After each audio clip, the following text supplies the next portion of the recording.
Hi friends, welcome to Mallis kitchen. Mallis kitchen இன்னைக்கு நம்ம instant tea time snacks தான் நம்ம செய்ய போறோம். அதுவும் முட்டை வச்சு நம்ம செய்ய போறோம். ஃபர்ஸ்ட் ஒரு பவுல்ல 2 முட்டையை உடைச்சு ஊத்திக்கலாம். இது பாத்தீங்கன்னா செய்யறதுக்கு ஒரு 5 minutes தான் ஆகும். ரொம்பவே குயிக்கா செஞ்சிடலாம். இதுல 1 ஸ்பூன் அளவுக்கு பொட்டுக்கடலை மாவு. இது நல்லா ஃப்ளஃபியா வரதுக்காக நம்ம சேர்த்துருக்கோம். நெக்ஸ்ட் பாத்தீங்கன்னா ஸ்பைசஸ் வச்சிருக்கோம். அதை சேர்த்துடலாம்.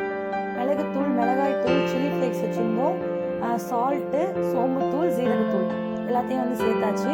இதில் வெங்காயம், கருவேப்பிலை, கொத்தமல்லி, பச்சை மிளகாய் அதையும் சேர்த்துடலாம்.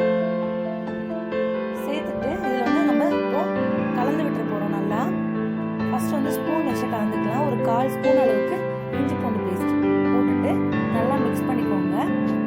இந்த ரெசிபி பார்த்தீங்கன்னா ரொம்பவே ஈஸியாக செஞ்சிடலாம். முட்டையை பார்த்தீங்கன்னா நம்ம அதில் ஆம்லேட் சாப்பிடுவோம். அதே மாதிரி பார்த்தீங்கன்னா சாண்ட்விச்லனா நம்ம சாப்பிடுவோம். இந்த மாதிரி செஞ்சு பாருங்க, ரொம்பவே டேஸ்டாகவும் இருக்கும். குழந்தைங்களுக்கும் ரொம்ப பிடிக்கும். ஈவினிங் டைமில் அதுவும் மழை காலத்தில் இந்த மாதிரி நீங்கள் செஞ்சு சாப்பிட்டீங்க அப்படின்னா ரொம்பவே டேஸ்டாக இருக்கும், நல்லா இருக்கும்.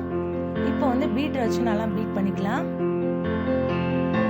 இது பார்த்தீங்கன்னா நம்ம போட்டிருக்கிற இன்க்ரீடியன்ட்ஸ் எல்லாமே ஒன்றா மிக்ஸ் ஆகணும். அந்த மாதிரி இப்போ கலந்து விட்டுட்டோம். இது பார்த்தீங்கன்னா நம்ம எண்ணெய் காஞ்சிட்டு இருக்கு. இதில் ஒரு குழிக்கரண்டியால் கொஞ்சம் கொஞ்சமாக ஊற்றி எடுத்துடலாம். நீங்கள் சின்ன ஸ்பூனால் வேணால் பண்ணிக்கலாம். நான் கொஞ்சம் பெரிய ஸ்பூனாக எடுத்திருக்கேன். அதாவது கொஞ்சம் சின்ன குழிக்கரண்டி சைஸ்க்கு எடுத்திருக்கேன். அந்த அளவுக்கு எடுத்திருக்கேன் நான். இதை மாதிரியே ஒன்றா போட்டு நீங்கள் பொரிச்சு எடுத்துக்கோங்க. அவ்வளோதான் ஃப்ரெண்ட்ஸ். இது வெந்ததுக்கப்புறம் நமக்கு ஈஸியாக சூப்பராகவே ரெடி ஆகிடும். மறக்காமல் இதை ட்ரை பண்ணி பாருங்கள். அதுக்கு முன்னாடி மல்லிஸ் கிச்சனை ஃபர்ஸ்ட் டைம் பார்க்குறீங்க அப்படின்னா லைக் பண்ணுங்கள், ஷேர் பண்ணுங்கள், சப்ஸ்கிரைப் பண்ணுங்கள். பக்கத்தில் இருக்கிற பெல் ஐக்கானை கிளிக் பண்ணுங்க. அப்பதான் நான் போடுற வீடியோட நோட்டிஃபிகேஷன் உங்களுக்கு கிடைக்கும்.